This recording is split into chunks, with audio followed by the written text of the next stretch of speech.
for this Florida Derby coverage. I'm Alexa Zepp with the Daily Racing Form, joined by my awesome co-hosts Ren Carothers and Ryan Anderson.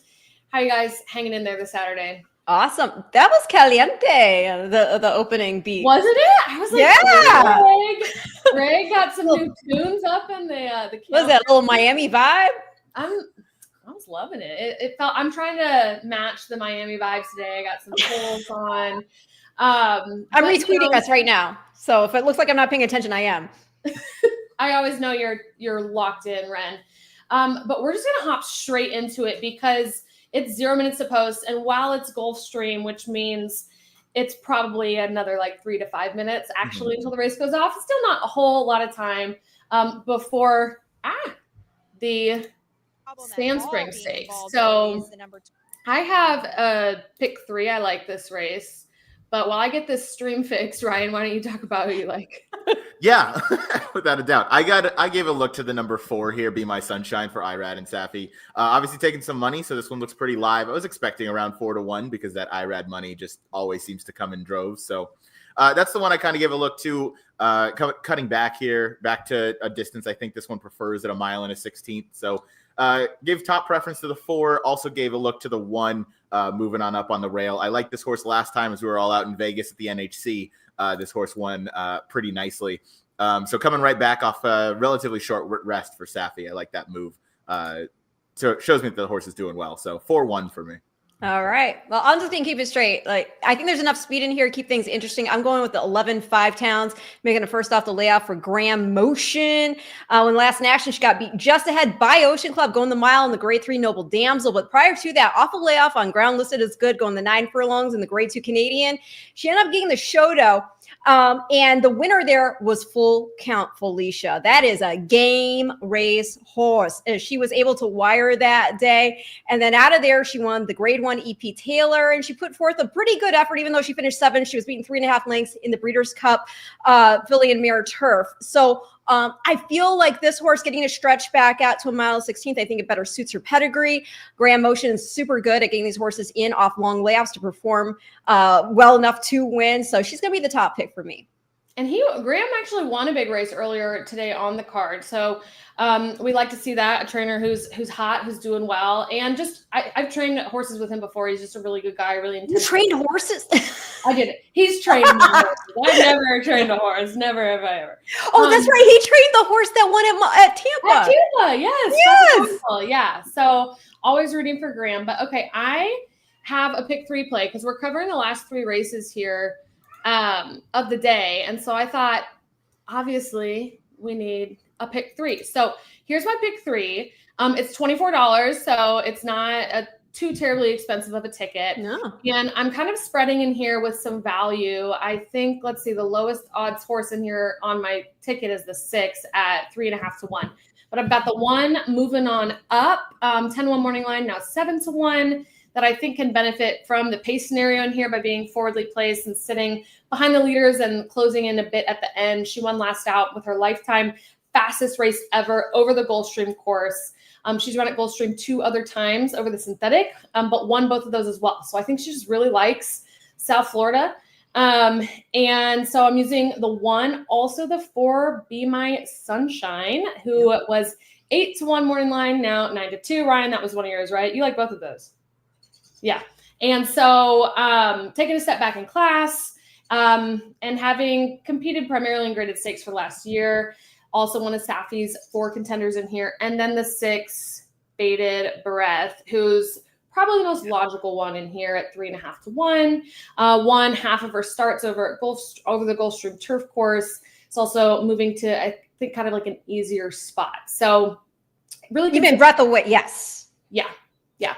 So that's mine. And then I'm going 4 deep in the next leg and then 2 horses in the Florida Derby itself. We'll talk about those more as we get closer to it. But I feel like this ticket could be a payer. I think there's a lot of, I'm fading favorites left and right in here. I noticed you got Tappan Street in the Florida Derby as one of the 2. Matt Carothers likes that horse. Does he? He does. Well, he's a good handicapper. Yes, he is. So, okay. And we're going to have a couple of guests join us. Yes, special guests. Stream. Yeah, some really good guests lined up, which will be fun to hear from. And of course, no ABR live stream is complete without a visit from Dan the Man, who is on site at Gulfstream right now. So he's going to tune in later and kind of give us a feel for the space, what's happening. Are we going to guess where he is? Is he by the bar? Or the Paddock? I think it wouldn't take too many guesses, but it looks like we're loading in. I'm going to unmute the stream. We'll kick it over to the track feed. They're at the post. They're racing in the Sand Spring Stakes. Great start. From the far outside, In Our Time has no choice but to use her quick first gear to try to get over, with Spinning Colors holding the lead. In between horses, it's Blind Spot, who's not far away. Moving on up is going to tuck into a good spot. Ocean Club is There's been some massive prices today. Position about 4 lengths behind with 5 pounds on her outside. Then Be My Sunshine in front of Majestic Venezuela, and Autumn Evening is last. I'm moving on up on the rail. Spinning Colors and Javier Castellano with the advantage. They lead by 1.5 lengths. Blind Spot is now second. Moving on up is at the rail in third. Off the speed today, and Our Time is in the 2-path while racing a joint fourth. Ocean Club at her inside. It's a gap of 2 more to 5 towns. Mid-flight for Ruiz, about 6 lengths off the speed. Breath Away is at the rail. 2 back to the gray, Be My Sunshine with options on where she wants to race. Still lingering at the back are Majestic Venezuela and Autumn Evening.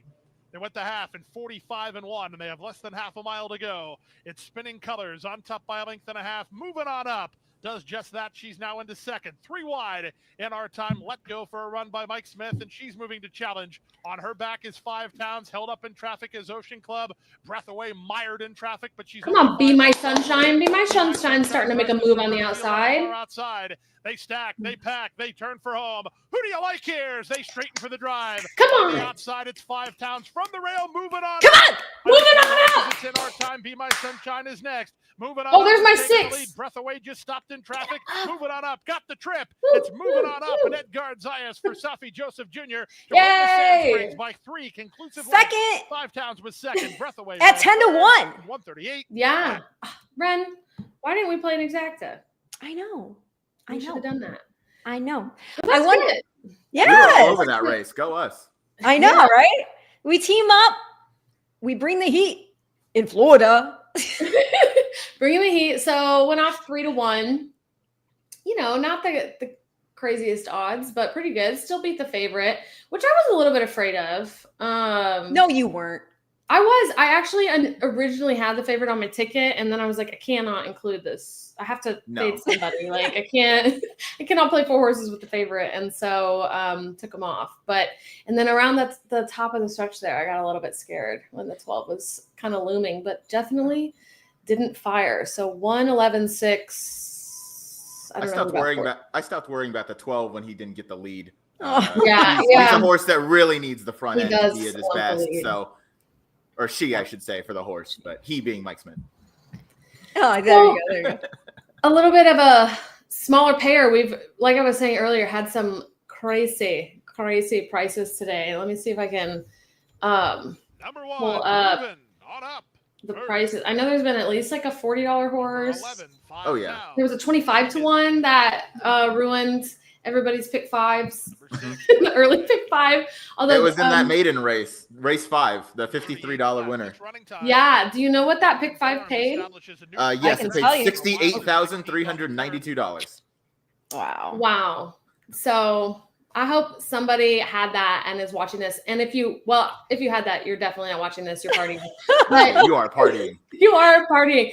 But I'm kind of disappointed right now. We have no comments. I know. People get active, get in there, hop in and tell us what you're betting today, what your best wagers been today, your biggest hits, so that we can. And who you like in the Florida Derby, the Curlin Florida Derby. The Curlin Florida Derby. So, okay, so that's Gulfstream 12, and it's in the books. Another one in the books, and we've got some time. We're gonna have a guest here hop on in a couple of minutes, but Ryan.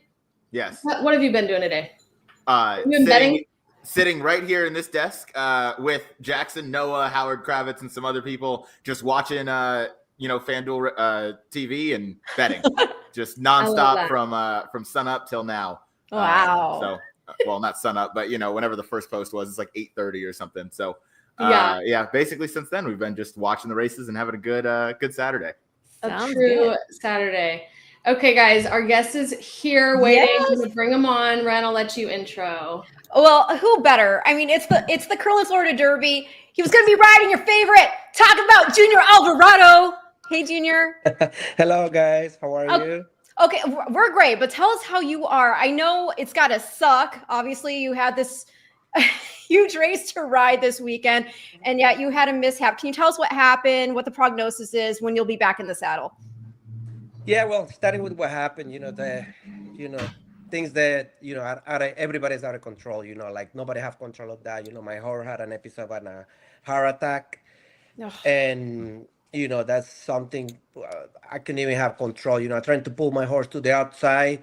His body was leaning into the inside. So when he was about to hit the rail, I had to jump out of there. I couldn't go with him anymore. And, once I jumped off, there was still one horse left trailing behind, 7, 8 lengths behind. And he was the one that kind of run me over a little bit. I think he might have stepped on my shoulder blade where it kind of fractured right there. But to be honest, very lucky. It could have been somewhere else, but it could have been way worse. And actually, very lucky to be, with you guys here with, this just little incident. Well, yeah, thank God you're okay. And how long are you going to be sort of benched? Yeah, well, saw the doctor a couple days ago, and normally the doctor that we normally see here in New York, and he says like everything looks good. It's a little fracture. He told me keep your arm moving, keep that moving, so you can keep the blood flowing there, so it heals quicker. It's like don't keep it. Normally they will send you with a sling and you don't move your arm, but in this case it's a little different. He's been dealing with jockeys for a long time. So he just told me, just keep me moving your arm. And I think he said, like, if everything just keep healing properly, and, probably 3 to 4 weeks, we're looking to be back on a horse. Oh, so in time for Derby. Yes. I like it. Can you tell us about the inner politics of that all? I mean, Sovereignty has been your boy. You've ridden him every start. For those watching, Sovereignty is the favorite in the Florida Derby right now. It's a 10 horse, which Junior's ridden, like Ren was saying, every single start. So, what is that like? Yeah, it's kind of like mixed emotion, to be honest, because I do want the horse to win. And, I have the opportunity to talk to Bill Mopp a couple times after the incident, and he says to me, just heal up, do what you need to do right. Hopefully, if you're back to the Derby, you will be riding the horse in the Derby, and every other horse you'll be riding for me. So that give me a big peace of mind, having that, like whatever happens today, I'll get back on it. But I for sure will be cheering for him. I want him to win today because, going into the Derby, probably having the favorite, is something that I've been looking and working for years. So. Oh, you've ridden some amazing horses. It's the Curlin Florida Derby. You've ridden an exceptionally talented son of Curlin, 2-time Breeders' Cup Dirt Mile champion and Horse of the Year, Cody's Wish. Have you checked in on that boy lately? Yeah, well, last year, was the last time when I was in Kentucky. I went and I visited him, give his carrots. He's behaving much better now that he's a stallion, I guess. It kind of calmed down a little bit more, but beautiful horse, beautiful. And his first babies are dropping, so that's pretty exciting. Yeah, I keep getting update with the babies. I got, Kelly Dorman, he keep updating me and sending me picture of the babies there, the Cody's Wish is having, and, pretty excited to look forward. Well, that's exciting. And back to Sovereignty, I'm sure all we handicappers want to get some insight into this horse. His closing kick is exceptional. Of all the horses, for me personally, that I've seen in the 3-year-old division, there's just something about him. He's really just all class, and he carries himself that way. And the closing kick, it's like a freight train comes rolling, and he doesn't even look tired once he crosses the wire. Now, he's already basically in the Derby. He's got the points. What do you anticipate is the game plan? I mean, do you push him as much as you need? Does he get pushed as much as he might need to be in this race, or do you think they play it safe? To be honest, I think last time he was like a 70%. I said it, he was like 70% kind of ready horse. He was probably That's ready. crazy. Nuts. He was ready to run. He wasn't ready to win, to be honest. And we were trying just to get some points, and then we ended up picking him all. He was just that good. He's a horse who knows how to win, and he dig in, and he got there at the wire first, and I'm guessing, going into this race, when I was talking to Bill, before the incident, he was just telling me like, listen, we got the points, we'll ride the race. I don't think he needs to really do much with him. Kind of keep him happy. I'm pretty sure, there's a little more in there, and I'm pretty sure Bill is kind of like saving it for the Derby. It's a race we've been looking forward to really win together, and this is the horse that I think really has the most chance, and like I said, I think Bill is trying to, like I say, save everything he can for the Derby, but at the same time, this is a $1 million race. This is not Right. pennies. So I think for class, he might, he should be able to still win like he did last time. He should be more ready than the last time, and that should be probably enough for him to win this race. But yeah, I mean, hopefully it's still more in the tank that we're saving for the Derby. That's the main goal. We talked about that a lot on some of our shows on the road to the Derby, is like, what's the trainer intention, right? Like if you only need another 10 points to make it, do you try? But I was thinking, this is $1 million. I feel like everybody's going to try and not save anything. But so it's really interesting to hear your insight that the Derby is still obviously the brass ring, the end goal, regardless of this $1 million purse today. Yeah, exactly. I mean, this is like the main goal is what we've been kind of like dreaming of winning, and especially me to win it together with Mr. Mo will be, a hell of a dream, hell of a story. But yeah, once again, I think he did enough with the horse just to have him ready to win this race. I think he's the class of the race. Like I remember seeing last time in the paddock before I get home, he looks like a man among kids, very composed horse, a horse who's like carrying himself very well. He knows who he is. He knows how good he is. I just say he's always like, other horse can feel that. Oh, when we were doing the other stream, we were all, when we saw him come on the feed, we all went, wow. Yeah. Something like that. Same. Yeah. It kind of takes your breath away. Now, if you're looking at it from, obviously you riders have to handicap the race. You're looking at the race. Who do you think is the main competition? I'll, if I'm riding the horse today, I will be just maybe a little worried about the way the track is playing. Normally until this week, I have never seen 109 or 108 in 6 furlongs. Yeah. I saw the race the Alvarado won. They went 22:45, and the filly was next to it, and they finished 1-2. So it's very fast track today. That is probably something that will help horses like maybe Disruptor is a horse that will be the horse that I feel more worried about it. But once again, if I'm Manny, probably warm up my horse pretty good. Just give it a good warm up, so when he get out of there, he don't have to rush. He don't have to take him back. Hopefully, warming up, he will put himself maybe a little more forward, so he doesn't have to like make him do it. He just will do it on his own, and hopefully like being somewhere like 5, 6, 6, 7, 8 lanes the most, and like I say, if he's between 5 to 8 lanes by the 3/8 pole, by half a mile pole, he'd be okay turning for home. Did Manny ask you for any pointers? He did call me, when they actually, they said it all everywhere, he texted me, then, I told him like, listen, whenever you want to call me, you can give him a call. And then he called me right away. He was asking me, like, what do you think? I know he likes to lean in a little bit and here and there, when you think he's ready to make the move, and I told him, listen, this is a nice horse. He'll tell you when he's ready, you ask him a little bit and he will start moving his body. And then when he's ready, you'll know, you simply will know. And just a little detail here and there, he's a jockey who, he wins more races than I do per year. So just a little insight of like what I think, my horse does. But, he's a very professional athlete and I'm sure he'll be fine with sovereignty. Oh, you guys have anything? I mean, I just love hearing the like camaraderie.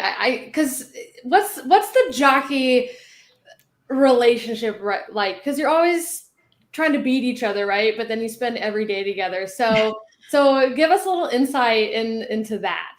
Yeah, I think it's I've been riding here. I would say let's say New York probably like 16 years already. You create a circle.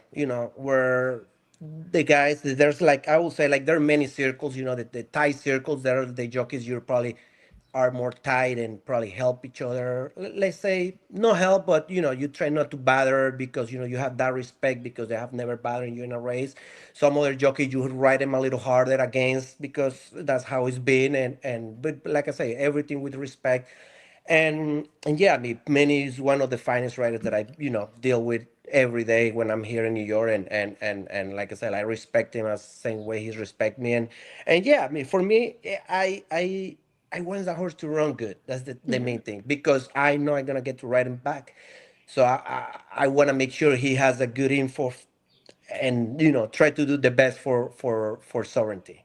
Yeah. It's that simple.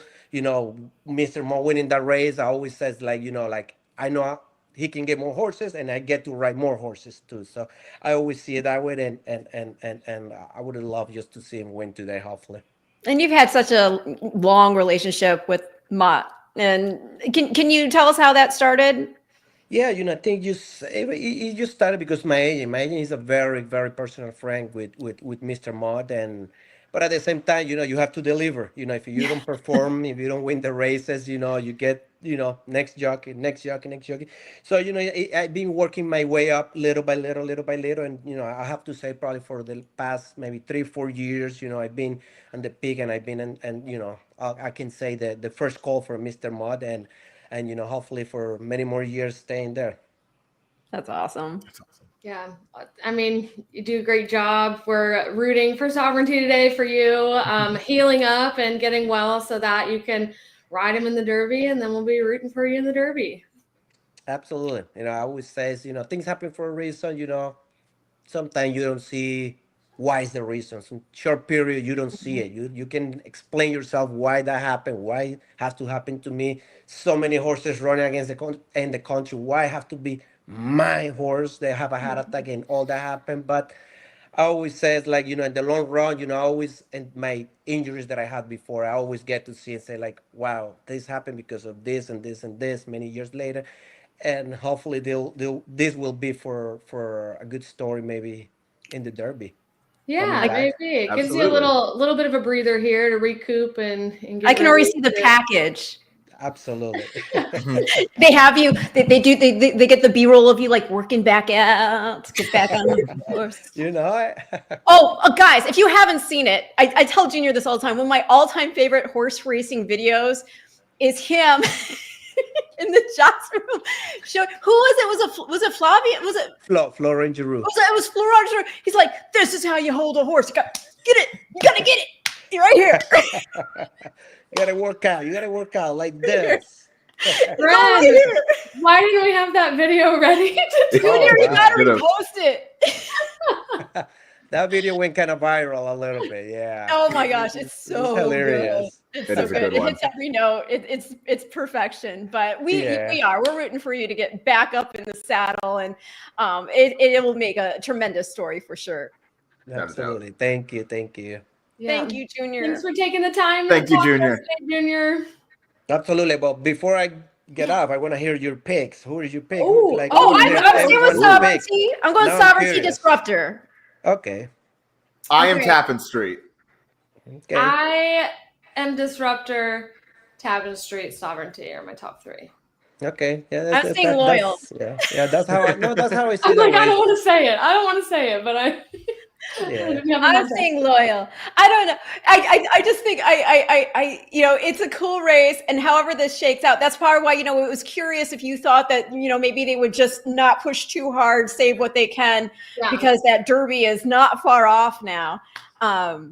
And I don't know. That's another quick question for you before we do let you go. I'm sorry. Let me ask you this. With his style, do you think he's a horse that can sit closer? Do you think they might try experiment with that today?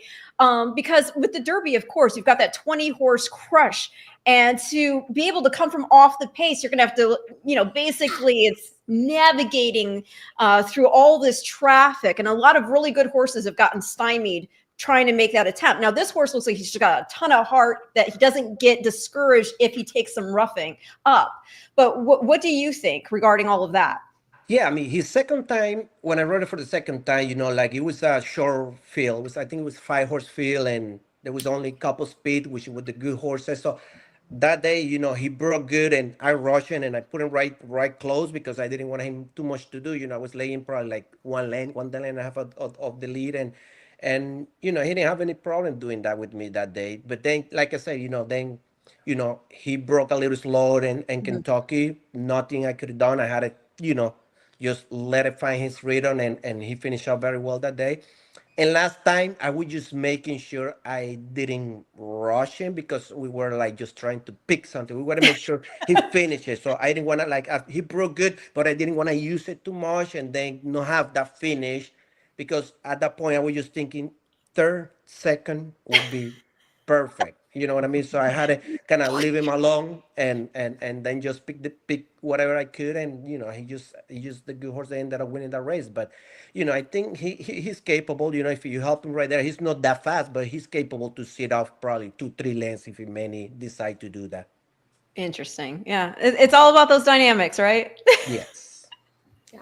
See, like you were saying, Ren, maybe a good day to test something out since he's already got his spot and see what he can do come Derby time. So it's something that I probably would like, just the way the track is playing, something that I personally might have just tell Bill, we already in, who tried to win. I'm not gonna rush him on his feet, but I'm gonna probably like hustle him out of there, going into the first turn and see where he put himself, maybe a little closer than normal, but without overdoing it. Just help him out of there and make sure he knows that I want him to go forward, and then see where he put himself. And like I said, if he put himself a little closer, that's something that, going into the Derby is always good to have those options, Absolutely. It's nice, though, to know that you've got a horse that he just looks like he accelerates the longer it gets. And so 1.25 miles going forward looks like no problem. Yeah, that should not be a problem for him. Just hopefully, stay sound and he come out of this race good. And like I said, I'm just very excited to. It's such the perfect name too. Oh yeah, it's just such the perfect name, Sovereignty. I'm one of those people. I like my whole criteria when you name a horse. You're a one-word namer, right? And a trophy. It's got to be trophy ready, and that is trophy ready. Have you ever named a horse? Who, me? Yeah. No, I never had the opportunity. Maybe man, if you would, I mean, I guess you don't want to tell us and get the name stolen, but do you have any on your list of names? Do you like? No, not really. I never really think it through it, but I always try to stick same thing. I try to stick with names, just one name. Yes. I like to stick one good solid name. Boom. Yes. That's my whole. Yes. See, look at that. What about you, Ryan? Do you have any naming tactics? Oh, I do like the one. It just has to be something that's, it can't be too, long-winded, I guess. So, yeah, 1 or 2 words, as long as it flows off the tongue nicely. Right.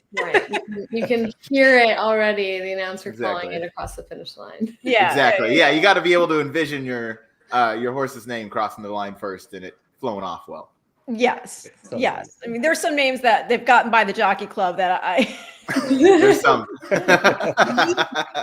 And I mean, as much as it's happened in the thoroughbred jockey registry, the standard breds and the quarter horses, they've really let some stuff fly by.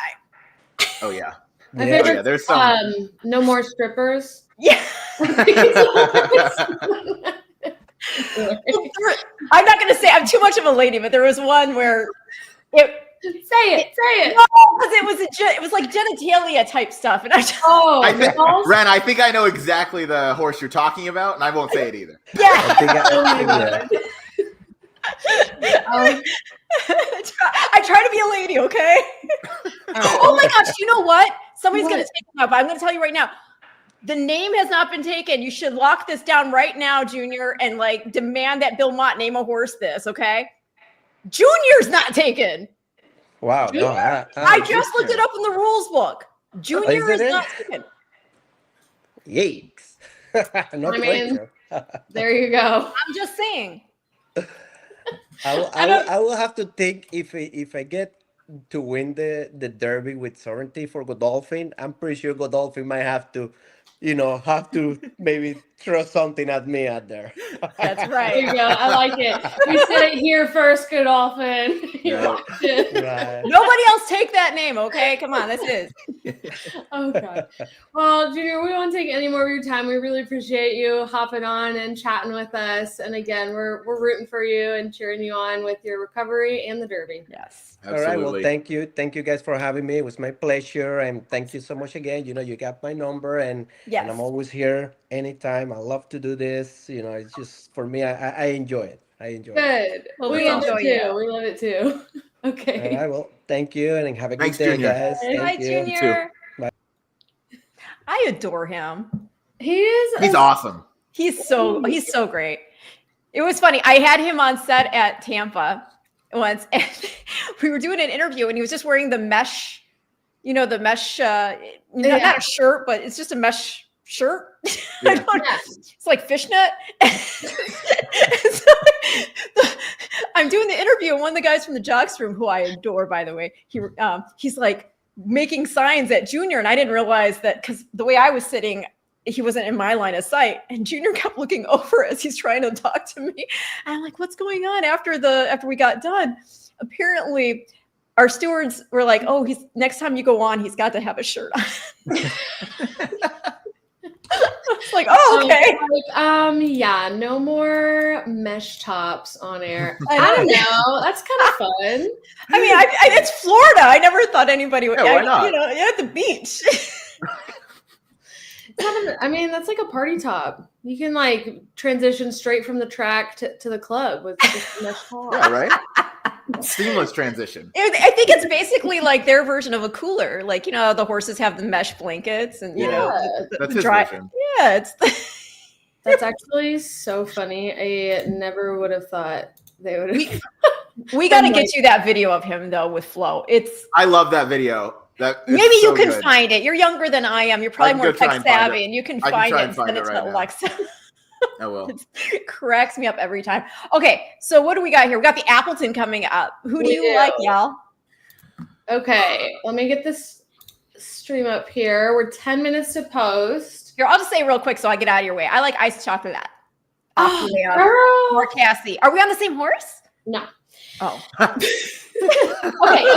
So I did include iced chocolate. I had a degenerate gambler fight with a friend texting earlier today because this horse is my never ever will bet again horse. It doesn't he let you down. I don't know about that. But okay, so I did spread in here. So like that pick 3 ticket, I used 4 horses in here. So last year, this race was a total blanket finish at the line. And there are 2 returning competitors in here. Ice Chocolat, Ren's horse, and Skyro, is Skyro the 10 at 45? Skyro is the 10. Wow, 45-1. That's some wild odds on Skyro. Okay, so those are the 2 who ran in this last year. I think they finished like 7th and 8th place, but Ice Chocolat was only like a length and a 3/4 behind the leader. So like it was like everybody coming at the end. And also just kind of didn't get through in that race, like found traffic and didn't find a good path. So from that standpoint, I was like, okay, like this horse could have won this last year. Only has run 2 times since then, with the most recent being the Grade 3 Poker in June at Saratoga, where he wilded the field and won. But I mean, this is going to be the 7-year-old debut for this horse. So he's getting older. I think that's a really long layoff. I do think he's good enough to win, but I don't know. Coming off that layoff, and I thought he'd be shorter odds. So right now, Ice Chocolate's the number 11. So he's sitting at 6-1. So now I'm really happy that I kept him on the pick 3 ticket because I think at 6-1, it's definitely a good bet. But I thought he'd be shorter. What are we thinking of major dudes even right now? Yeah, that is not a great bet. That is my top pick in here, but that's not a great bet. I mean, he's definitely the horse to beat. Yeah, right, exactly. Yeah. But even money. Here's my thing about major dude. I don't think he's ever won at this distance, or like one time, and it's been ages ago. Hold on. Yeah, he's won at the distance. 1-for-7 at the distance. He won the Penn Mile. At the Penn Mile, right, in Penn National. So, like, I just think he's a weak favorite from a distance standpoint. I think he's going to get caught. I think he just wants more, and he's going to get caught with too much to do, too much with too little time. And from that standpoint, I'm absolutely playing against him because there's a lot of value in here. There's a lot of horses at crazy odds. So I'm using the 3, Dr. Jeff. This horse jumping up in class quite a bit, switching back to the turf after the last 4 races. We're on the synthetic and stretching out from sprinting to a mile. So basically we're like taking a whole new profile here for this horse. And his most recent workout line is like so fast. I wondered if it was even correct. And I just think he was really progressing on the turf. And then he did well on the synthetic with 3 in the last 4 finishes in first or second place. But I think he could improve again jumping back to the grass. So that's kind of like a super long shot play that I included in here, sitting at 25-1. I will say, I said I caught a horse caught my eye. I was like, "Ooh, who's that?" And I was like, "Oh, it's like chocolate." So I'm very happy about how he looks. I will say. By the way, real quick, Stephanie. Hi, Stephanie. She says, "Hey, Ren, go Sovereignty." I see you in the comments. And Rougeau, hey, you, ladies and gents. Hi. I'm just saying hi. Let me throw him up. Yes, Stephanie. Oh, I can't pronounce your last name. I was going to try. I'll still try. Culicini. And Regard. Hello, Regard. We've got Bobby always tuned in. We love you, Bobby. And Sovereignty and Tapestry are your 2-year-old Kentucky Derby virtual stable watch horses. Wow. Nice. You were locked in early on. I got to root for Sandman in the Arkansas Derby because John Green. Yeah, we can chat about that a little bit too. So today is such a big day for the Kentucky Derby Trail, right? So we have the Florida Derby, and we had the Gulfstream Oaks that ran earlier to give points for the Kentucky Oaks. And then over in Arkansas and Hot Springs, we got the Arkansas Derby, and then the Fantasy, which gives those points to both the Derby and the Oaks. So this is like going to shake up the leaderboard because this tier of races are those 100 points to the winner, 50 points to second. 50 is enough to start in the race. So like the first 2 finishers are guaranteed a spot. So the whole Derby leaderboard is just going to get like shaken up. Rocked. Yeah. Between this weekend and next weekend, that's what, 4, I think, 100-point races. So that's 8 spots pretty much guaranteed up for grabs. So what are you thinking, Ryan? Where are you going in this race before we get to the Derby action? In my coast-to-coast pick 5, I singled the 9. But if I was looking for some value elsewhere, I would play the number 2 Fly the W across the board. 13-1 right now, and is probably going to drift up. But I mean, this horse rarely finishes out of the money. He loves Gulfstream, loves Gulfstream. Is 10 for 13 in the money on turf races, and it has to be a huge vote of confidence for Marty Drexler. I don't know how this horse was in for a claiming tag last time out, but $35,000 I think was a steal. Marty Drexler gets this horse immediately, not only protects the horse but throws him into a stakes race on one of Gulfstream Park's biggest days. So I think that's a vote of confidence. And with that with the 1 mile distance on turf and the turn coming up pretty quickly, I think he's going to just save a decent amount of ground, and it should give him a decent shot to at least hit the board.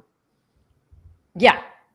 I mean, it's interesting to see when these people find these horses and claim them, and then they just immediately convert them into the stakes quality. We've seen that with horses like, for example, Lava Man. He's probably one of the best claims ever. Has to be. Sorry, go ahead. No, I just think, Ryan, did you send that? I did. I sent you guys the video. Okay, we're going to try to get that of Junior working out. We'll try to get that on the screen after the race here.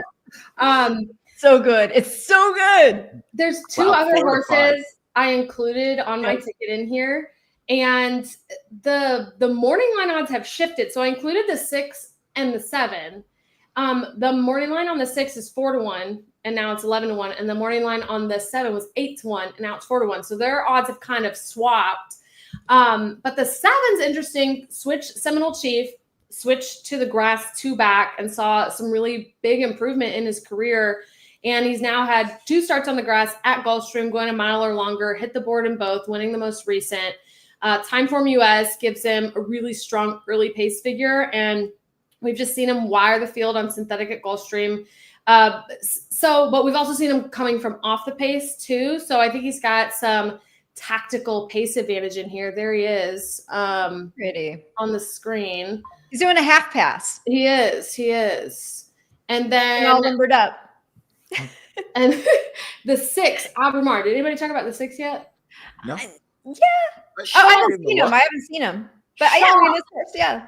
Shocked with these odds. 11-1. Yeah, it's pretty crazy. That is crazy. So last out was a really decent showing in the Grade 3 Nashville Derby at Kentucky Downs last August.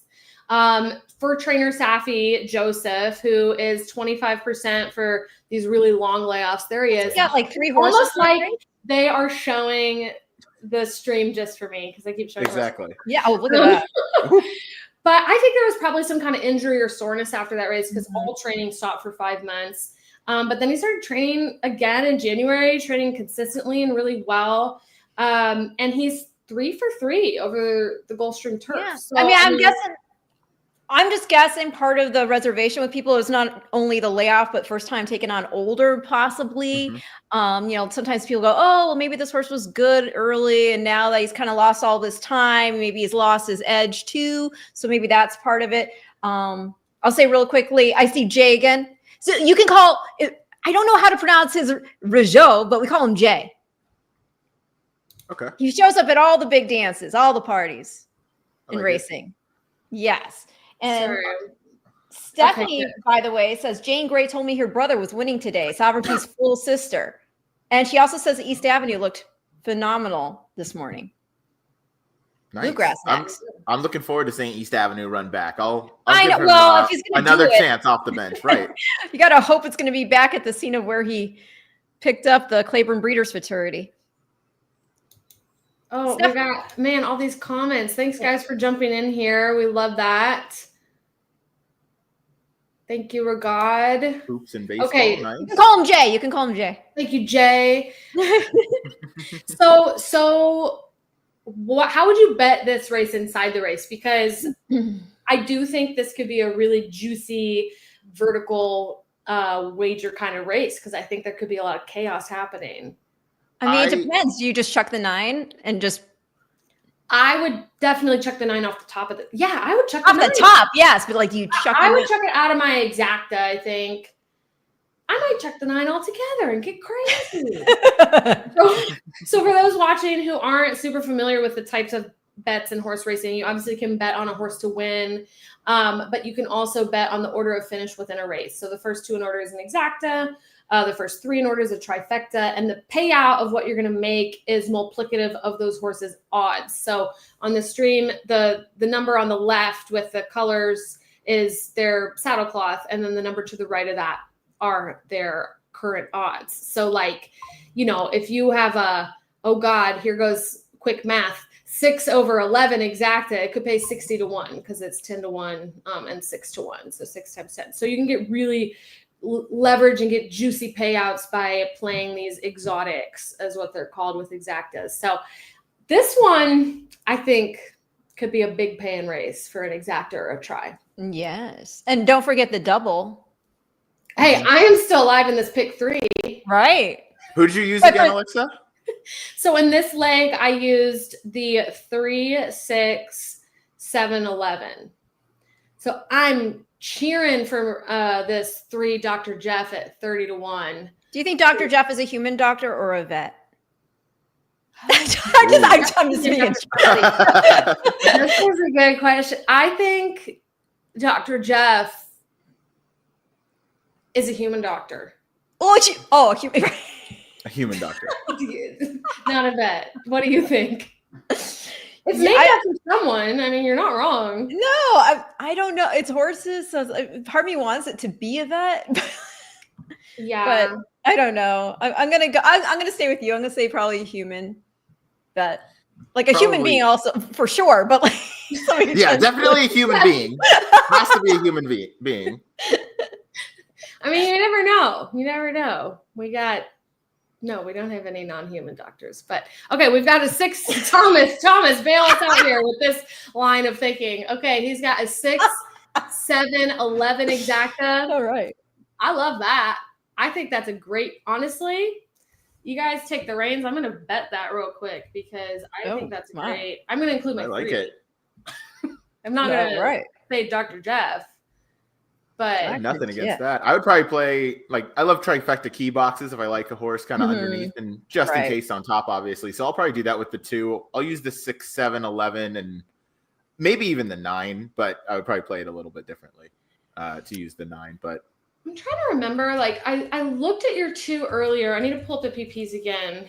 And I teetered on including them.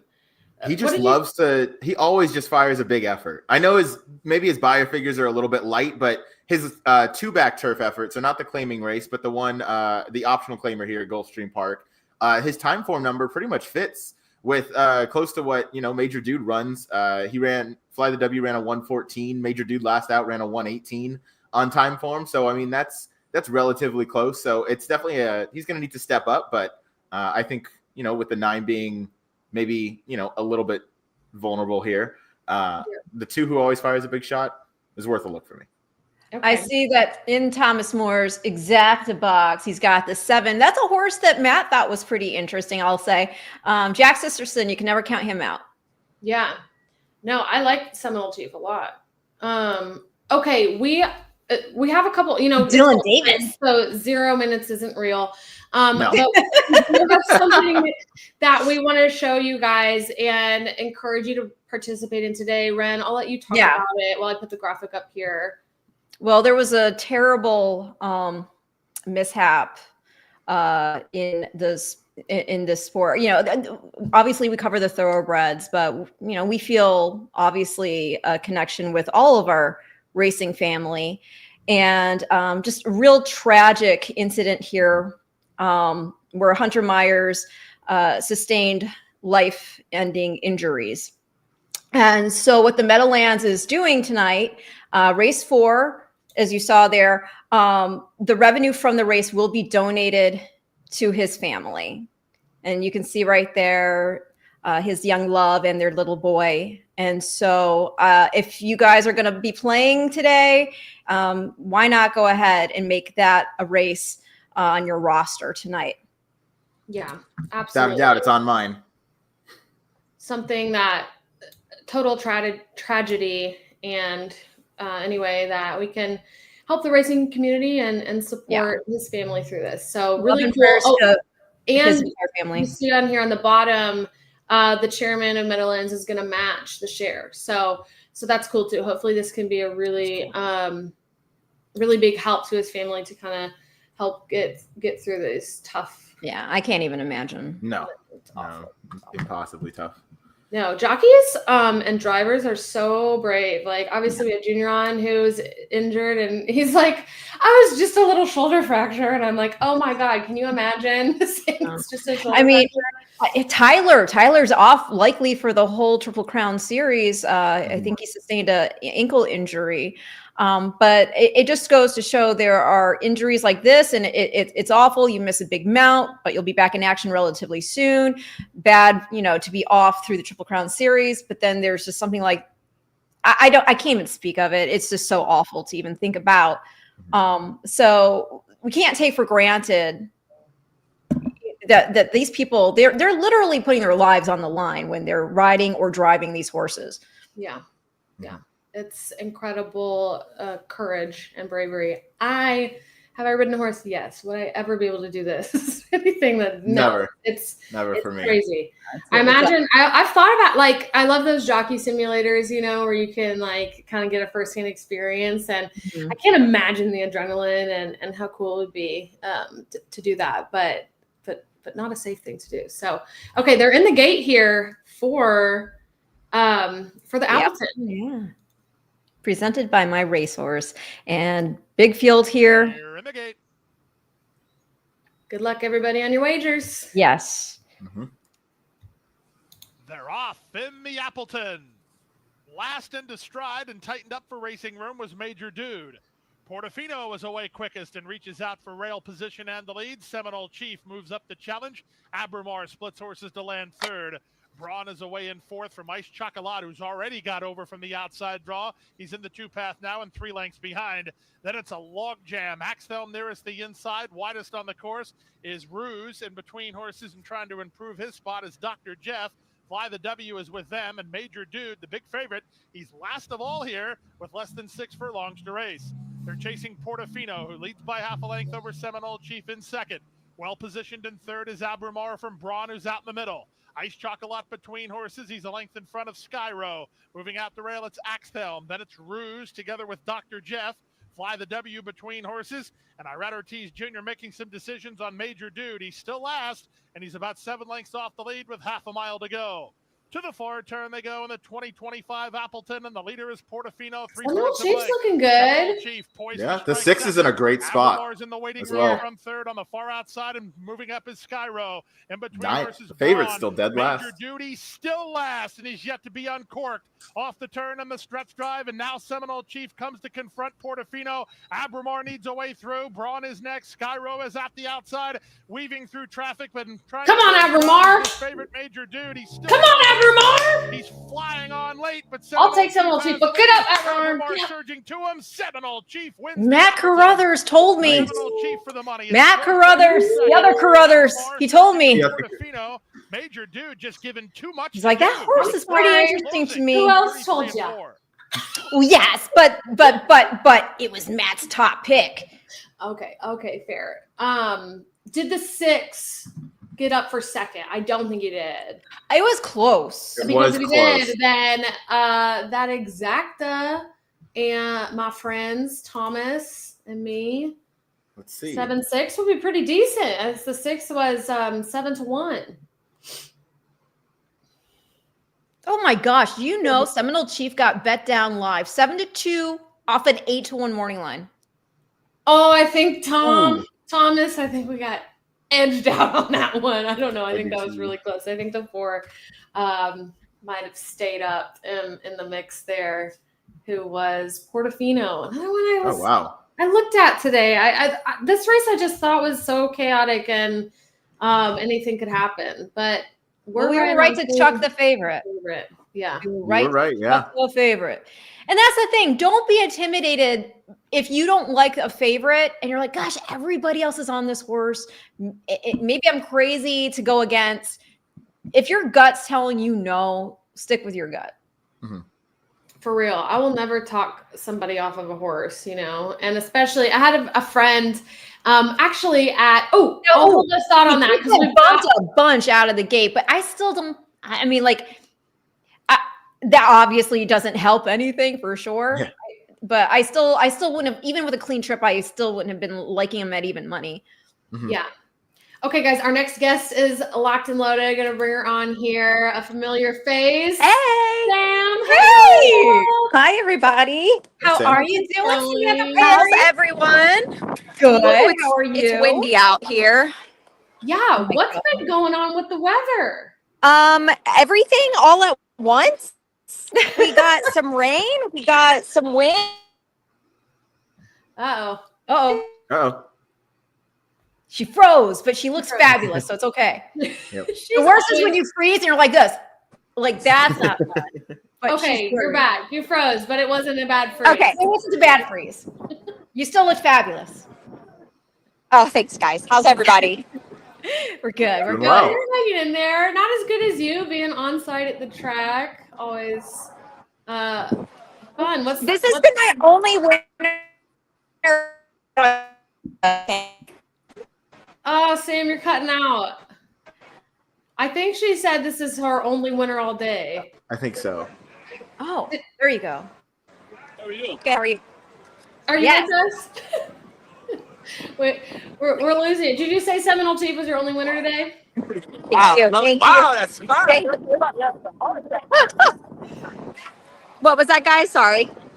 No, you're fine. You were cutting out a little bit. Did you say Seminole Chief? I don't know why my service keeps going in and out. It's okay. You're at a busy, crowded place. That always plays a factor into it. Are there a ton of people there today? Here, let me get closer to my office. By the way, there's people asking if we're going to be showing the Florida Derby live. The answer to that is yes. You do not have to leave our broadcast to watch it elsewhere. We will be watching it live all together. All together. Yes. Which is super fun. Anthony. All together now. So who do you like, Sam, in the Florida Derby? What you feeling? I like Tappan Street today. Hey, dudes. These What about I can't get my fingers right. Okay. Down is right. There. And that way. There you go. You're in good company. pointing in the right direction? I'm staying loyal to sovereignty, and I'm going disruptor second. What do you Okay, like? well, I think the good news for everybody that likes sovereignty, I think that it's great news that this track is just very heavy and closing track. Yeah, that's gonna definitely be a big help to him. I mean, he doesn't need a big help. He's the one to beat for sure, but running style, Right. But yeah. What do you like about Tappan because Street? all those I like the fact that he took that huge jump forward when they stretched him out to 2 turns. I like when horses take that. If you look at like their obviously your second start, but he just made such a huge step up second time going 2 turns, and Brad Cox just from the beginning was pointing for this race. This just seems like the one. But it's interesting because what is Jockey Luis Saez going to do? Because he's usually very aggressive. So We're Yeah. Yes. There's a little bit of a Keep freezing on us. Keep freezing on us. Okay, I think she's. Are you back? She's frozen Me? again, but she Okay. looks Frozen. fabulous. You look fabulous. He But never freezes badly. Like when Yeah. I freeze, I'm usually like, stop. Sorry. That's false. she has the fabulous freeze. Okay, so Tappan Street's your top pick. Fabulous Who freeze. do you like underneath? Okay, underneath, I've got Sovereignty second. I think Neoquos is interesting, but I think the track's going to play against him today. That's fair. Neoquist, what's his? Let me pull up again and look at kind of his running style in Well, here. he was the speed. That was Dan's whole angle last time. Yeah, so speed's not. And he did it well. I mean, Yeah, he went pretty far before he got reeled in by River Thames and Sovereignty. But yeah, I mean, it's interesting because the whole thing, we were talking to Junior earlier, and just when you have a horse like Sovereignty who's already in the Derby from a points perspective, I mean, what do you do? If you think that you might have to work a little bit harder to get up for the win, do you push him and secure it? Or do you go, okay, we already got the points, let's not push him too far. You know, I'd really have to get into him to get to that other horse and settle for, a piece of it. As Alexa brought up, It's still $1 million race, even if you got the points. well, exactly. That's the thing. And I think as a jockey, you think, okay, I've got a better chance of picking up the $1 million here than in a 20 horse field in the Derby where anything can happen. But that's the thing. It's that Derby, right? The prestige, the lure of it, all of it. Right. Well, that's why I was so surprised when he was saying, yeah, we might like reserve a little bit, because I'm thinking, first of all, horse racing is so hard to win in, and you never know for sure if you're going to be able to run the race. Like anything, so many things can happen. So to me, if you're anything in can a happen. $1 million race, you collect the check, you collect your $1 million. But Alexa likes to make that money.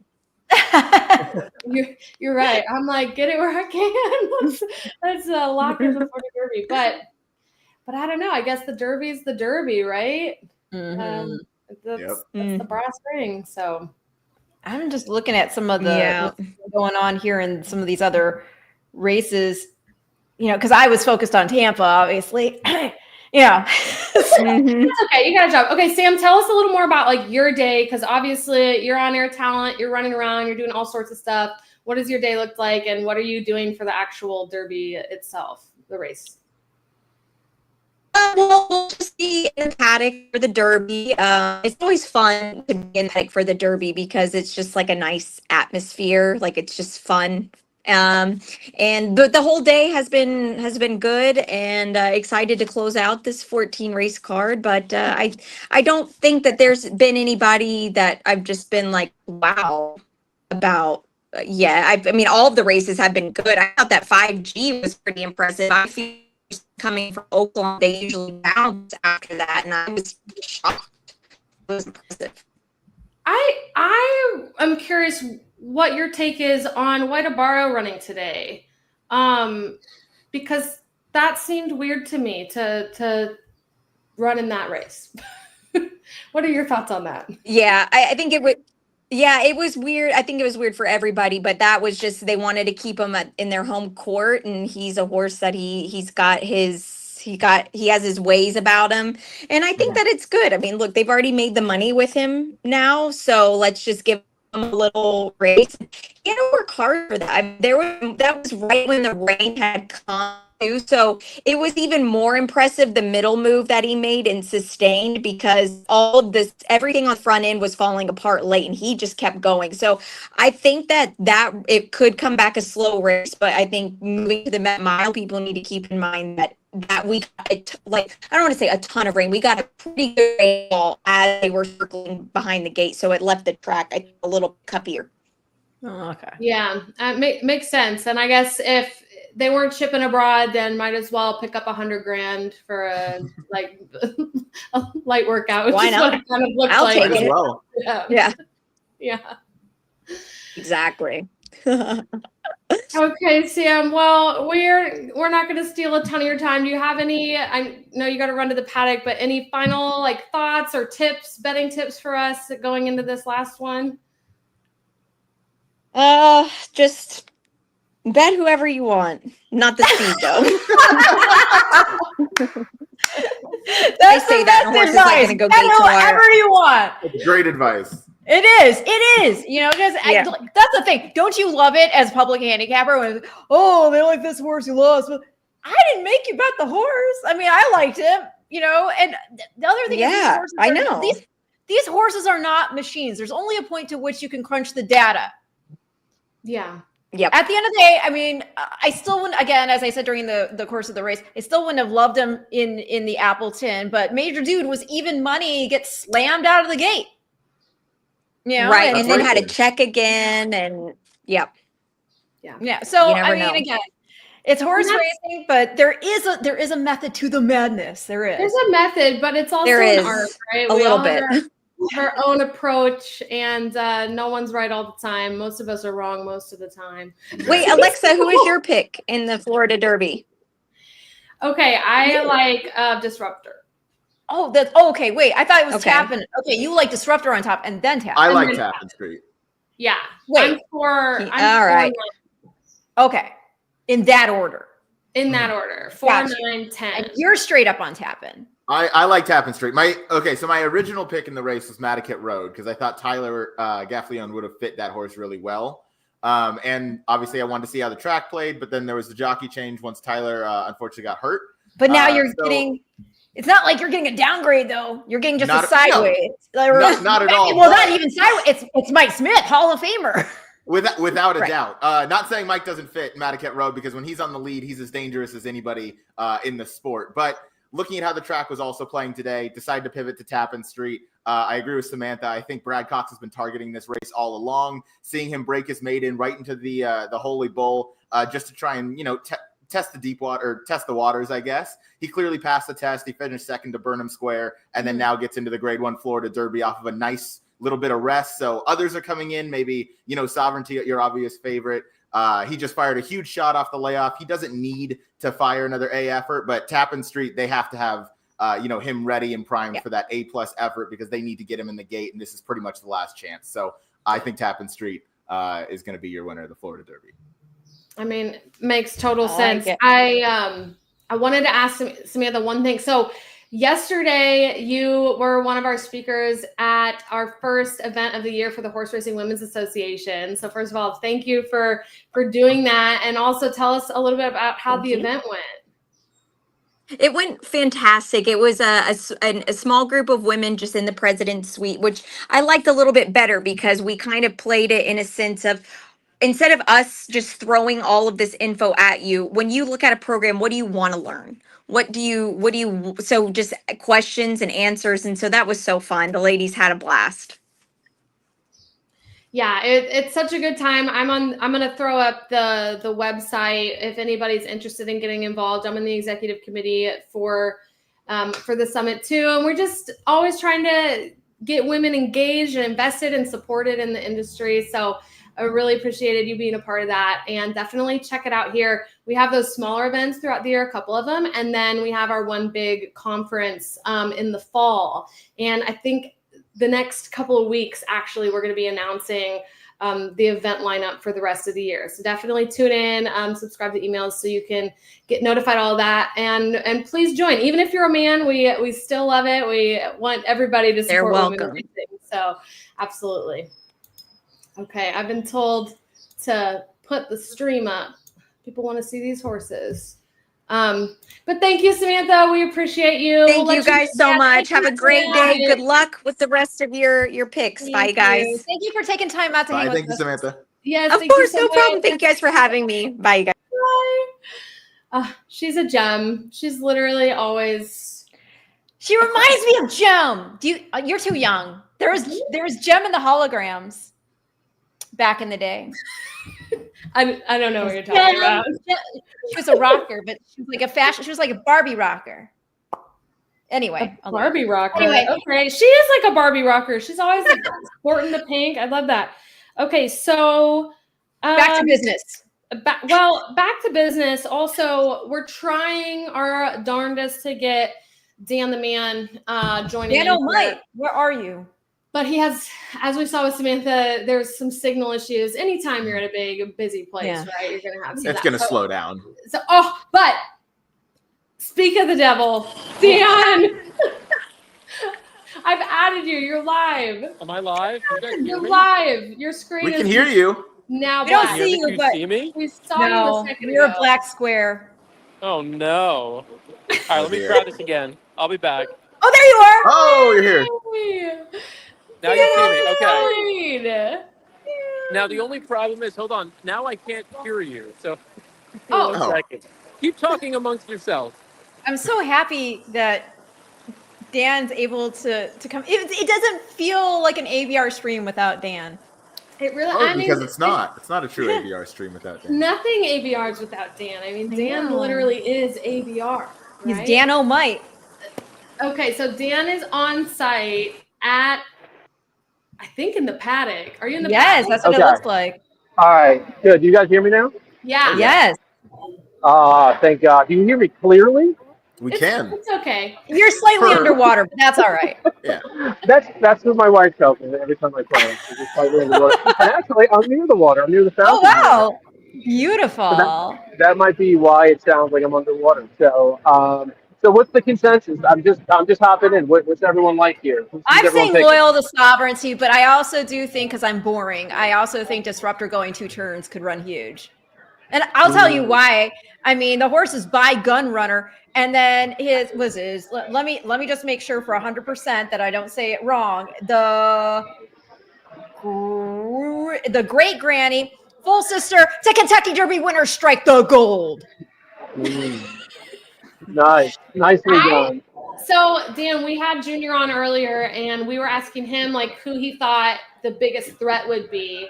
And he said Disruptor, which is my top pick. And then he also mentioned that potentially they could be reserving Sovereignty a little bit for the Derby. So that made me feel even a little bit better about Disruptor, who's my top selection in here. Do you know what else he said, Dan?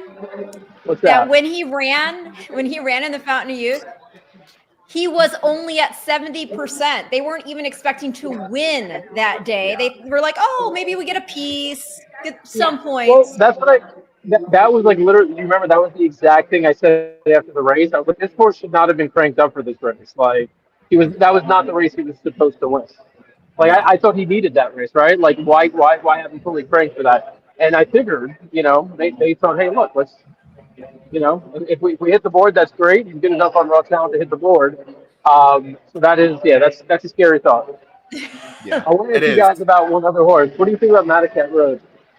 I think he's interesting for sure. He's interesting. I think the track's playing against him today. Okay, I want to bring one of the. Well, I do think it's interesting. They're going blinkers off to get him to relax. So true. I like the blinkers off. And help him sit a lot more comfortably behind. And his daddy, Quality Road, won the Florida Derby. All right, I got to guess here, guys. You guys know Corbin? Of course. Now, you know Corbin? All right. So Ren says keep screaming your name. Hello. All right. Give us the scouting report. Doing well, Handicapper Road. Tripped over well, and I think the whole team's really excited. It's a really good race, though. Okay. So how confident? Scale of 1 to 10. Scale of 1 to 10.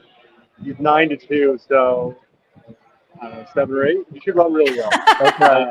What about Cornucopian? Scale of 1 to 10. Pretty confident. I think the Baffert said in that article that stretching after mile and 8 about 1 star at the top, and he wishes he had another start, but he's pretty fast. Yeah. And he looked pretty special. I think the horse that he beat came back and won today. Oh, okay. Wow. All right.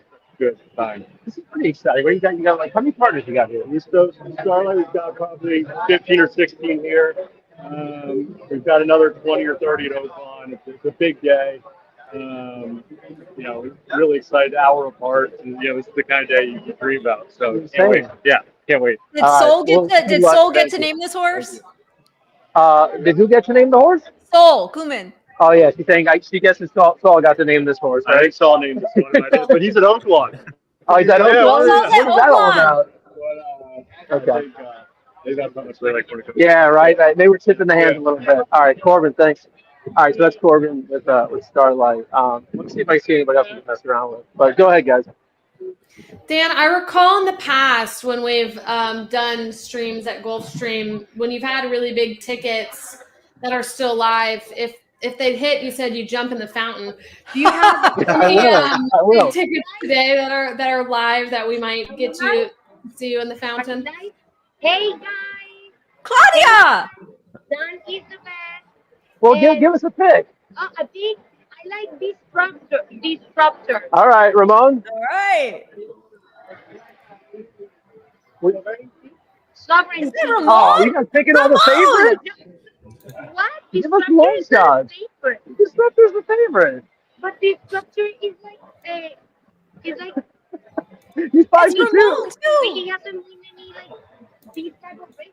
On a run against the big boys. How much is he paying? Do you guys hear her at all or no? No, I think you put your ear closer to her because your earbud needs to. Put my ear closer to her. I'm right near the fence here. I can't get any closer.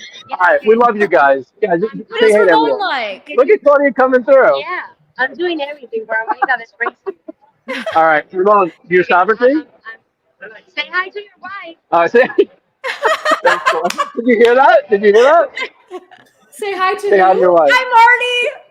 To your wife, she said. Say hi to your wife. To your wife, yes, Marty. We love you. But yeah, we could jump in the fountain. I'm totally game for that. Oh, good. Go. Okay, I have a live. So I gave out a pick 3, which is still live. Into Disruptor and Tappan Street. I don't know what the payouts are. I feel like the odds kind of tick down on some of these horses. So I don't know. Does anybody have those payouts? I can look them up. Give me a second here. Yeah, I don't want to disrupt pun intended the video feed here by looking them up. Yeah, all right. Give me 1 second here, and I'll try and find these for you.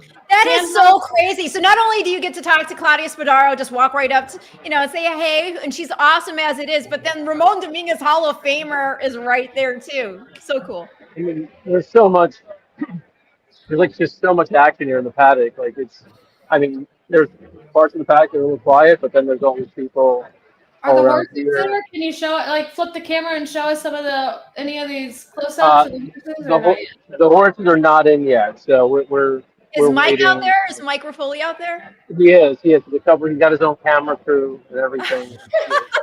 I can try to give you an aerial view, aerial shot. You see it? Yes, very cool.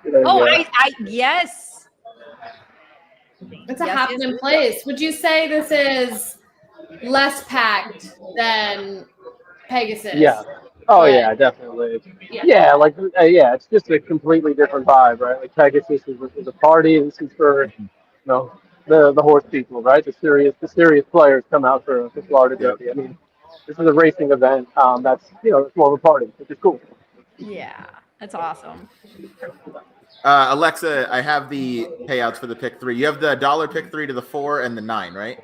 Yeah. So the 9 pays $90 and the 4 pays $169. Okay, and for a $24 ticket. Not bad. I'm not mad at that. No. I'll take it. I hope you guys played with me. Drop in the comment if you have. And let's see, we've got a couple of comments of bets here. Also Bobby, hold on. Bobby says Samantha Perry, my super duper crush. LOL. Me too, Bobby.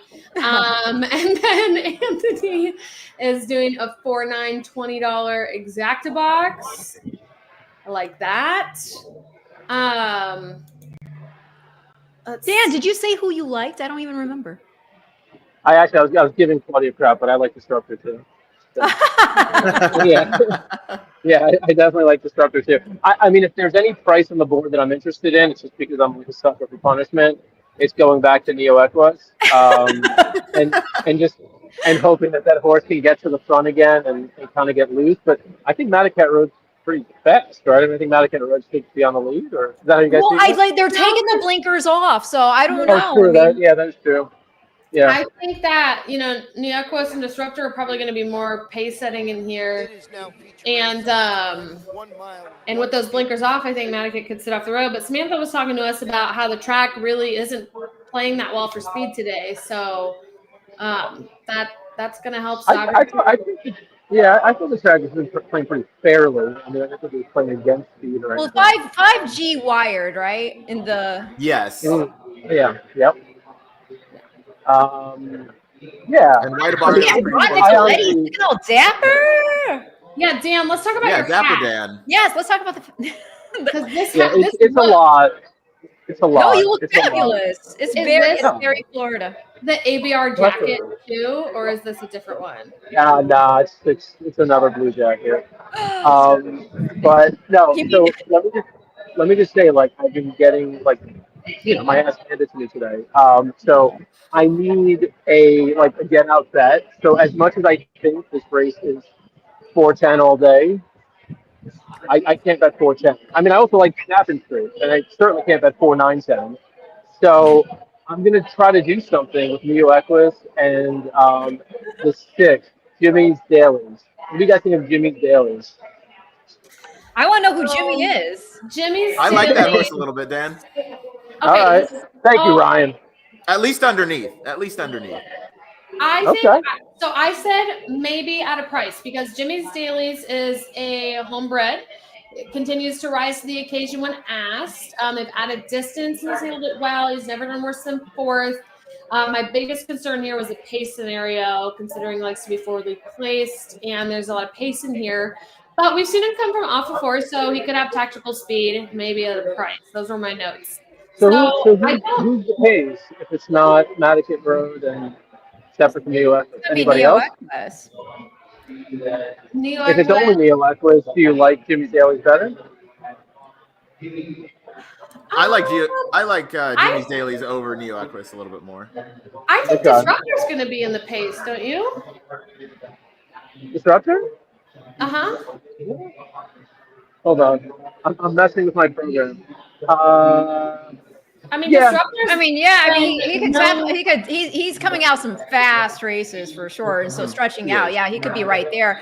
But he does also look like, you know, he's got a good mind. So if they want to sit off and just let the other speed go and toy with him a little bit. Yeah. Yeah. Do we want to take a look at the last 3 winners of this race and how it's played out? Because we actually have that for you guys. I'll throw it up right now.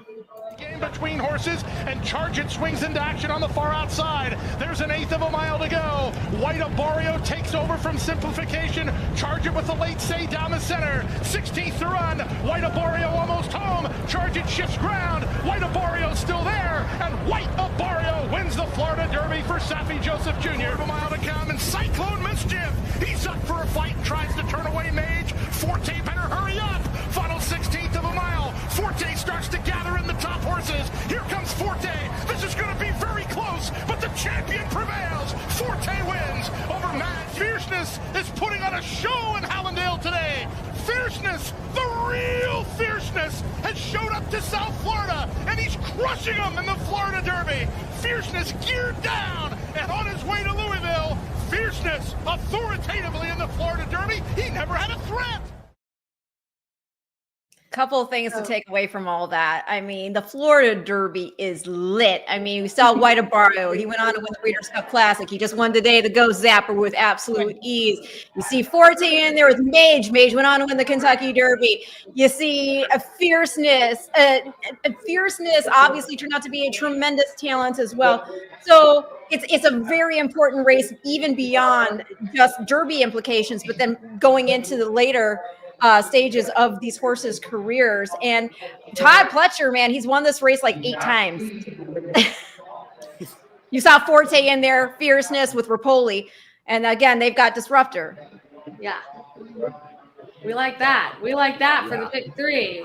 Pletcher knows how to have him ready for these big races, without a doubt. Yeah. Oh, look, Dan, I see you on the feed. This is like meta right here. There you are, and there you are in the paddock. That is hilarious. That was meta. Guys, you hear us? Yes, I hear you. We can hear you. We can't see you. You're frozen. But You're frozen. You're frozen, but we see you. Okay, now I can see you. Oh, no, I got a special guest here. Tell them what your name is. All right, Max. Max, you've had a good day. I've seen you hit some winners upstairs. Who's your pick in the Florida Derby? Here's the program. 10. we can Why do hear you you, like but that not. He likes sovereignty. Okay. All right, he's going with 10 sovereignty, guys. So send That's it in. right. He's There smart. you go. I mean, Nice, he's got nice. a Russian shirt. He's got a sense of style, so probably also a sense of who. Exactly. I'm in complete agreement. We've got He said Dan, he's your trying to six. go with the lowest standard in track. Your 6 is Brian's What's that? top pick, from the track handicappers. Brian's got your 6 Oh. on Jimmy Daly's. What's up? You want to give a picture? He's right there. Dan's dad has entered the chat. Number 4. Max, hi Max. No. Yes, Max That's says Ian. no, Dan. Who does Max That's like? Max's dad. Hi. What's that? You have a pick? Nice. Want to give a pick? Hi Ian. And get the first page. We're on Tappan Street, Uh-huh. and we're so that's what Brad told us to do. Disruptive. You got in on it. All right. Tapestry and Disruptor. I like it. I don't know, y'all. Is Tappan Street turning into the wise guy horse? He is a little bit, right? I mean, 3-1. He's second choice. Yeah, he does look very nice out there, though. Let me see. Yeah, I don't know if I can flip the camera, but I have to like turn my camera. I'm going to turn it a little bit. Yeah, turn it for us. Yeah, let me Is see that, if I can is that a decent enough shot? I mean, I think it's a sign that Jimmy Daly stopped right in front of me. Dan, You do look nice out there. What's up? Dan, You hear your me? dad likes What's the up? 2. Does he? Why? I don't know. He likes Cool Intentions. Cool Why? Intentions. You really- Cool intention. I think he just likes the movie Cruel Intentions. I was just gonna say, isn't that a movie? Yeah. It is. It's Cruel Intentions, not Cool Intentions. Intentions. It's a cult classic. Okay, It's not so cool running. Oh, there's Mike Smith walking by. It's cool run. Mike, get Mike. so Mike Mike's knows me. Big Money Mike. He's one of probably all-time best jockeys who came down to help fill in the gaps here with the injury. Tyler's accident.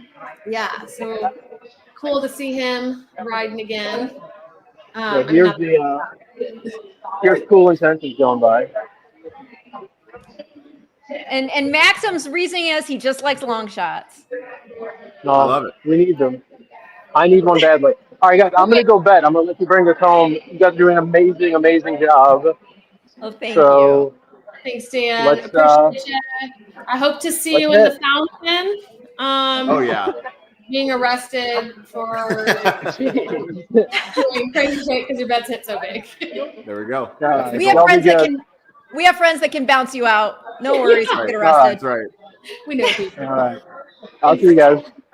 All right. Bye, Dan. Bye, Dan. So how do you guys feel when so many people like your horse? Do you start to go, good. People like the horse I like. Or do you start going, okay, too many people like the horse I like. That's a lot of weight for that horse to carry. I don't think the horse knows. No. It doesn't bother me. Unless it's Dr. Jeff. I think as humans, we always love a little validation on our opinions, right? Like that never hurts. So for me, I'm not mad about it. I'm also not afraid to take a horse that nobody likes, that I like, which I think as a handicapper can be hard to do. Like it can be hard to stand on your opinions and go against the grain. But you know what? Favorites only win a third of the time. That's right. Going against the grain is 60% of the time what happens in racing anyway. So never be afraid of that. I think before Sam jumped on, I had a friend at actually a women's summit event or a women's association event who was like, I love this 30-1, but it's 30-1. And I was like, then bet it. And I was like, that's not a reason to not bet the horse. That's when you bet it hard. And she did, and it won. And it was super cool. So never be afraid of the odds. When you like a horse and it's long odds, that's when you're excited that you might have found something that other people have missed. But let's see. Okay, so we've talked a little about our picks, but we haven't really dove in too much on the horses themselves. So let's see. This is Neo Equus on the screen. This one we're talking about, who got a competitive third place finish in the Fountain of Youth last out. He led the field and then got passed at the end. So this race is a little bit longer for me. That's why I got off, just from kind of a distance question, if he'd be able to take the distance, but is training really well. Disruptors coming up next, so this is for Rapoli Stables, Irad and Pletcher, like we were talking about, who you say has won this race 8 times, Ryan? I think so. I think Ren said that, but that sounds right. Yeah. Okay. R&R, it's all good. Yeah, R&R, it's all good. You want to know what over $1 million looks like? This horse, they purchased him for $1,150,000 as a yearling, so as a super young horse. Now been out 2 times, won the most recent with a really fast buyer figure of 92. Very much. That's a lifetime best figure in the field, other than Sovereignty. And he's bred to go long. That's the thing. And has the least experience in the field with one of the best numbers. So for me, like these horses are all going to the Derby. So those who don't know, the Derby is only for 3-year-olds. So and horses could only start racing at 2 years old. So none of these horses have been racing more than a year. A lot of them less than a year. They're all babies. They're all finding their way. So that's why crazy things can happen, and horses can all of a sudden figure it out and find their style. The trainers all of a sudden figure them out. So it's always exciting to see that unfold over these weeks leading up and months leading up to the Derby. But Disruptor's adding some distance today, but considering he won his last race by over 9 lengths, I think he clearly wants some more distance. So for me, that was a big play at morning line 4-1. Now we're getting 2.5 to 1, which I still think are decent odds on Disruptor. I like that. Let's see. Just saw the 9 tap-in streak go by. That's your other $1 million purchase in here, who I think is going to end up in the winner's circle. Yeah, I mean, both of them coming in, both the 4 and the 9, both coming in their 3rd career start. Obviously, Sovereignty on the screen now looks pretty nice. Looks pretty nice out on the track right now. Classy horse. But yeah, Tapestry, I mean, I thought has a big pace advantage in here, being a closer in a race with a lot of pace. Like Sam was saying, that might be how the track is playing today too, which could help. Got second in the Grade 3 Holy Bull at Gulfstream earlier in February, and now is just coming in really refreshed. I think that was the last start, right? So has had over a month off. Yeah, about a month and a half, nearing 2 months. Last start was February 1st, so comes in off about 7-ish weeks. I mean, I think it's like Monday or Tuesday is the 1st of April, so we're just about at 2 months there, but should come in fresh. I like the effort last time, and you mentioned it comes from off the pace, but not too far off the pace. So this one's going to get the jump on a horse like Sovereignty, who's coming from, well out of it. And if Sovereignty just needs, a nice kind of second or third, and they don't need to take too much out of the horse, that might, allow Tappan Street to keep on going. Yeah, look at him though. Sovereignty does look really good. Sovereignty looks great. And there's just something about Mott with these horses he always has the fancy brow band. And I don't know, there's just something about those horses. So when they come out on the track, they look like they're wearing a crown. Yeah. Which is fitting because his mom's name is Crown. So he does look really good. Is in 7th place, I think, if this leaderboard is up to date, which I think it is, for the Kentucky Derby. So 60 points. What do you say the cutoff is? 40-ish points to get into the Derby? Probably around. So, I mean, he's locked in. He's going as long as training continues to go well. I mean, just to give you an idea of like how fast this horse closed. Granted, different days, same track though. Tappan Street closed in 32 and 11/100ths in the Holy Bull for that final bit, and Sovereignty went 31 and 57/100ths, and he was 70% cranked. Yeah, I mean, that's 70% scares me. I'm like, okay. I mean, he's a beast. He's the one to beat. I mean, he's less. Add to that Sovereignty did that on the short stretch going the mile and a 16th last time out. You don't have much room to make that move. That was super impressive. I mean, 3-2 on Sovereignty here is not a bad bet at all for the value that he represents, because 70% last time out, he runs a career best buyer and did it looking like a really nice animal. So he could certainly come and repeat. But I do keep going back to what we talked earlier about with Junior, that now that they know their spot is there, if something goes amiss, maybe you don't push the horse as much to overcome it.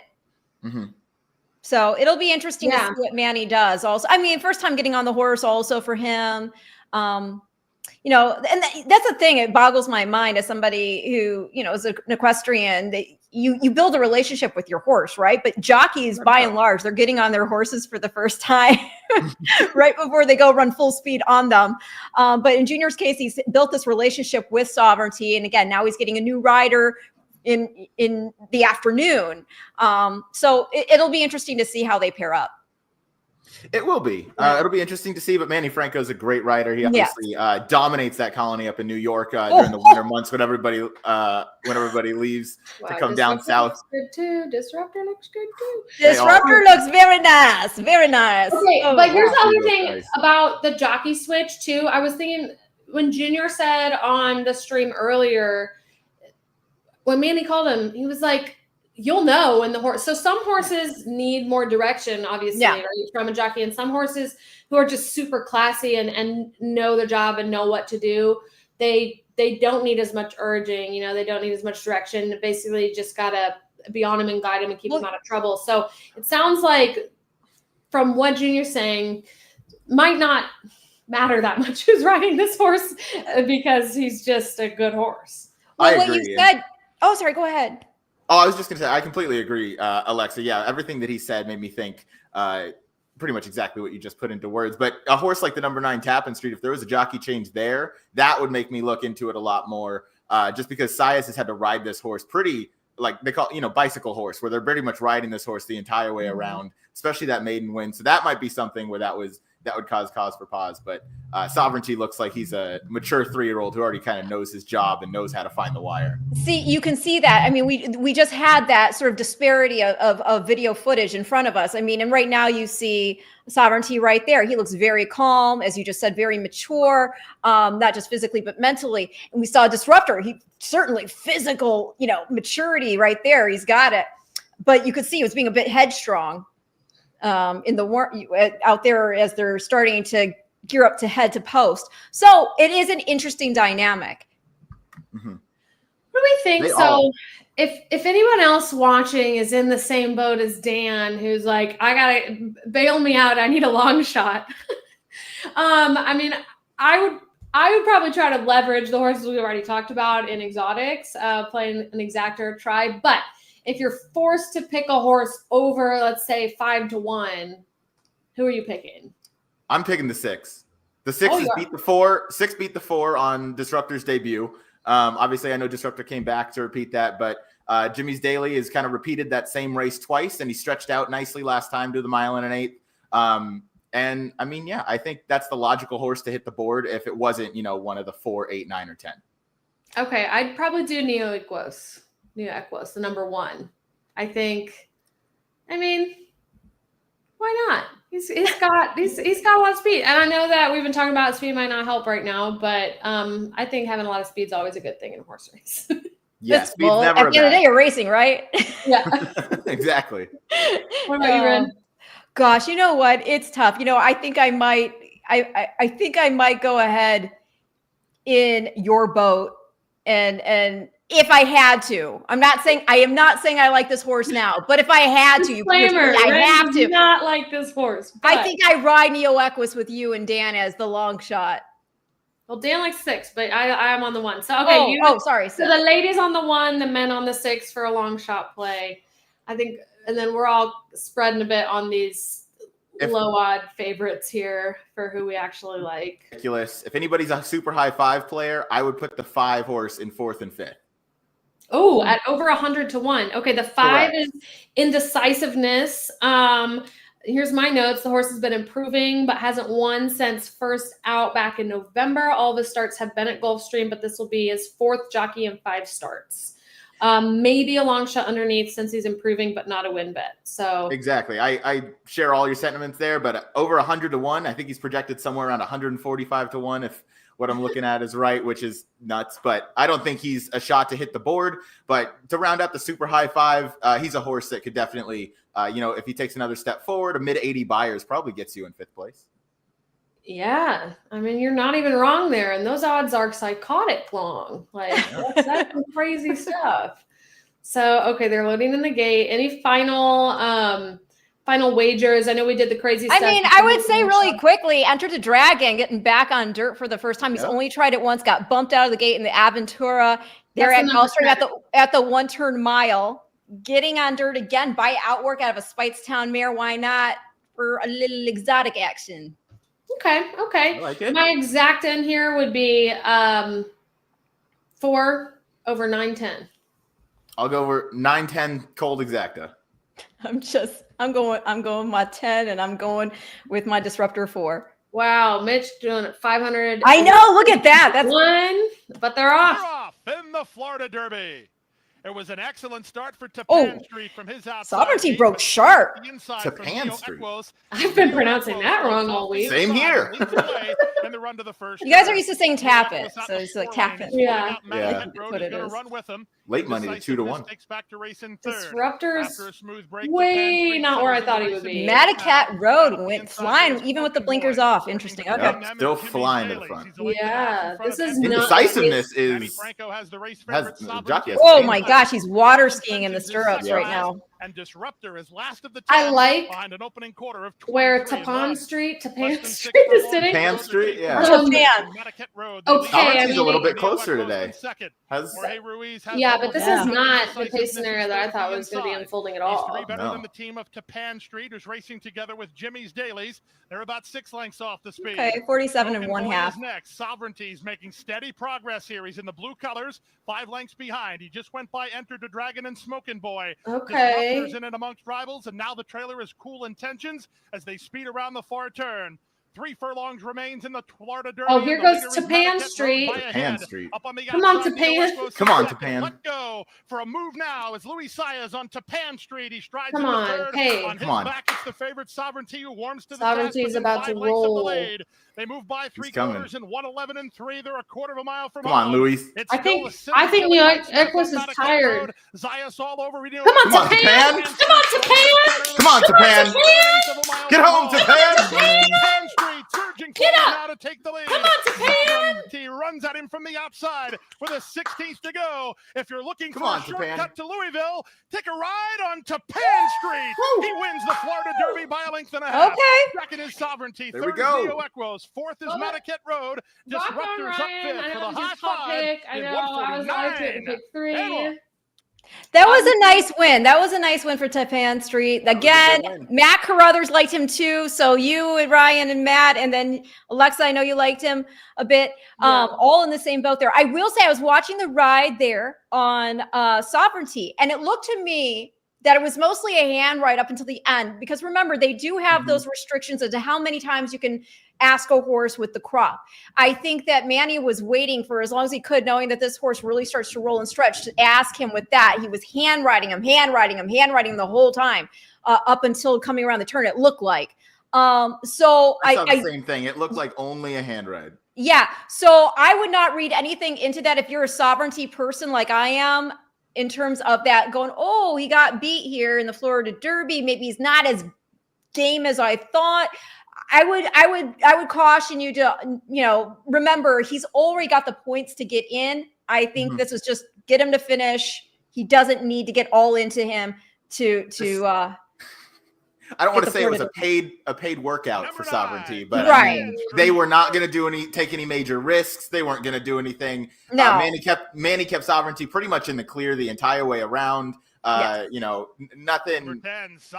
crazy. Second. So No. he didn't need anything crazy. He's already got a spot in the gate as long That's as right. he, continues to train He's on. now gonna stretch out that lead and have 110 50? points. Yeah. Oh, yeah. Which Tastic's the current leader at 119. So yeah, I mean he's going to be a probably fairly favored horse come. What will Tapan Street be at now with the added 100? Because he was second in the Holy Bull, so that should be 10 or 15. That should put him pretty close to the at least top 3, I would think. Okay, yeah, he had 10 before. So he'll be at 110 too. So tied with tied up with Sovereignty. So cool. It's so fun these weeks. Like we said, we've got the Arkansas Derby. What time is that going? In about, I think, an hour. Okay. 53 minutes is what I have. Do we want to just throw out our top picks for the fantasy and the Arkansas Derby? Yes. I've been in Tampa land, guys. Brandon, So I have my handicaps, and I got to root for Sandman in the Arkansas Derby. So that I'm leaving it there at that. Okay. I like Cold Battle and Sandman. I know ABR is rooting for Sandman. That's one of the horses in the Stake and Stardom program that Griffin is a part owner in. So obviously rooting for that. He's a great closer. I think Sandman's performance in the spacing the Southwest. The Southwest was super impressive because he just about fell in the race and then ended up close to get second. Oh, that was crazy. People have to That was. I hope people can understand, even if they don't ride or they haven't, maybe they're new to horse racing, for a horse to have a start as he did and still get back in gear and close as he did. That's huge. That's something you can't train a horse to do. They either have that type of heart to overcome issues like that or they don't. And so, yeah, that was very memorable. Exactly. I think I like Sandman. Not today. I'm all over Cornucopia, and I know it's a lot. And that's really? He's my top pick to win, but my best bet in that race would be the 8 Coal Battle because that's my top pick. That's gonna offer the best value from a wagering perspective. But the way Cornucopian did that, I know it's a big stretch out going from 6 furlongs to 9 in just your second career start. But if there's anybody that knows how to do it and knows how to prepare him, it's going to be Bob Baffert. So I think he's the most likely winner, but my thing with Cornucopian is I don't feel like this was the intention because of why would they ship him back? and then ship him back, back to California and back to Arkansas. I don't know. I feel like that's a lot on a horse, and I just see him as a vulnerable favorite. And I really like Coal Battle because Coal Battle has done nothing wrong, always rising to the occasion. I love, I said this on a stream earlier this week, we have like kind of a David and Goliath thing, right? With Cornucopian, with SF Racing and Bob Baffert. We had him in the paddock earlier from Starlight. They spent over $1 million on this horse, and then Coal Battle is coming from smaller connections and has kind of a following. So it's definitely a fun race, even from a betting standpoint, just from like a fan standpoint. So I will say Cornucopian, I mean, he may be a newcomer to the racing scene, but for anybody who's out there who appreciates some old school big time names, he's coming in with a mighty hefty pedigree. I mean, he's from the family of Pleasant Home, who won the Distaff. You got Maple Jinsky in there, multiple Grade 1 winner, half sister to De Jour. You got Sky Beauty in there. She was a huge fan favorite way back in the day, champion older mare. Back when we had the Philly Triple Crown, she won that. You got Violence in there, Tale of a Cotty, Pine Island. It's a huge pedigree this horse comes in with. So if he keeps rolling, Ren, it looks like he might do. I mean, that's like a stallion's pedigree for sure. It is. And I think on top of that, Cornucopian, I know it's only his second start, so this is, a 100-point race. Even a second place finish gets him in the gate here. So even if he doesn't, win by 5 or run off the screen or do something ridiculous, second place, 50 points, that's going to get you in the gate. So, you can look other ways to bet. I'm going to bet a double fantasy into the Arkansas Derby. I'm going to use Coal Battle because he offers the best value. Cool story too with that horse. Great story. And unlike, Sovereignty where they're preparing, the trainer Lonnie Briley, he's so excited to have this horse in his care. His horse is doing so well. They're just going to go out there. They're going to fire their best shot and they're going to, have fun. Yes. And this Florida Derby was $1 million. The Arkansas Derby is $1.5 million. Yeah. So I mean, that's a little change. I just can't believe that you're saving a horse completely for potential Derby when there's $1.5 million on the line. I mean, that's so big. Okay, but so fantasy, right? That's for the fillies. It's the race before. So race 12 is the fantasy, and then race 13 is the Arkansas Derby. Yes. And this is for fillies to get into the Oaks. Any quick thoughts on that? I like Princess Aaliyah for Dwayne Lucas, Nick Juarez. Dwayne has had all of his horses just ready to go for these big prep days. This one offers great value at 10-1. Obviously, the coach knows how to get him ready when he needs him ready. And I think Princess Aaliyah has the breeding. She's been improving in all of her starts. I really liked her last out effort breaking the maiden. So I want her in here off that maiden win, provide some really good value. Quiet Side, probably the most likely winner, but even money's too short of a price for these 3-year-old fillies where they can jump up start by start, and Princess Aaliyah is not that far behind in terms of speed figures. So we're seeing this race really closely, Ryan. I have Quiet Side over Take Charge Milady and Princess Aaliyah. So those three are who I would use in my double. I would do 5, 1, 9 into Coal Battle and Sandman, the 6 and the 8. But Take Charge Milady was also my top pick in this race, but she's scratched out. So because she's not running, now. Yeah, she's out today. So not sure why. But you even texted me that. I totally forgot. Because of that, that's why I didn't mention Take Charge Milady. Otherwise, it would be her with Princess Aaliyah, and I would be tossing Quiet Side. Lucas especially. The coach is amazing no matter what, but especially with fillies. Fun fact: back in the day, he won the Arkansas Derby with a filly, Althea, and so she was a freak. But it's just fun to just the longevity of this Hall of Fame career he's had. So it's really cool to see. Yeah. He is so good. Well, guys, it's exciting times. Road to the Derby. We appreciate you tuning in and thank you so much. Glad we could give you some. Where to check us all out? Where what are you up to, Alexa? Yeah. Okay, wait. I made these. Now I can. Throw them up. Okay, I'm Alexa Zepp from the Daily Racing Forum. That is my Twitter handle there. On Instagram, I'm just leave out the underscore. I do a show every week on Sports Grid TV for the Daily Racing Form. Also do weekly pick 3 plays on DRF's YouTube, which we hit one today. So definitely tune in there. Ren, I can't find yours. It's okay. I'm nameless. I'm just at Ren Carothers on X. It's all good. At Ren Carothers. And Ryan, I can't find yours either. No, that's all right. I am at 20 Links Clear. Ryan, you can find me at the Gallop Out on YouTube channel as well. And when's your next podcast?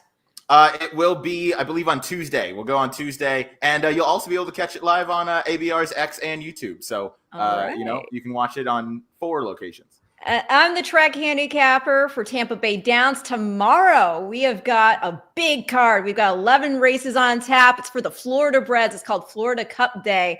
Best Florida breds in the country are going to be duking it out, so you don't want to miss that. And then later on in the year, we'll be hitting you up with some Breeders' Cup fun, the Breeders' Cup Future Stars forecast, where we track the 2-year-olds heading for Future Stars Friday.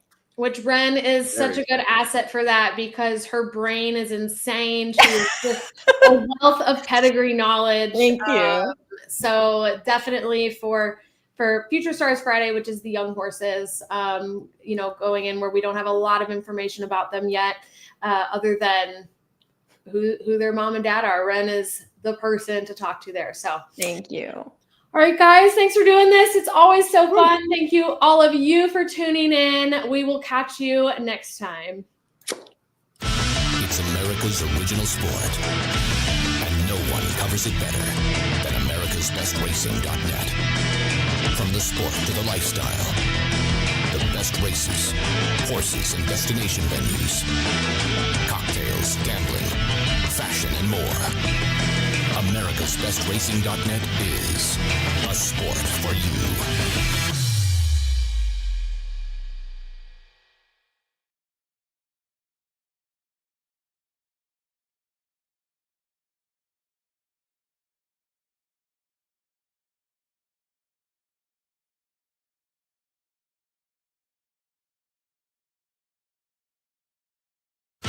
It's America's original sport, and no one covers it better than America'sBestRacing.net.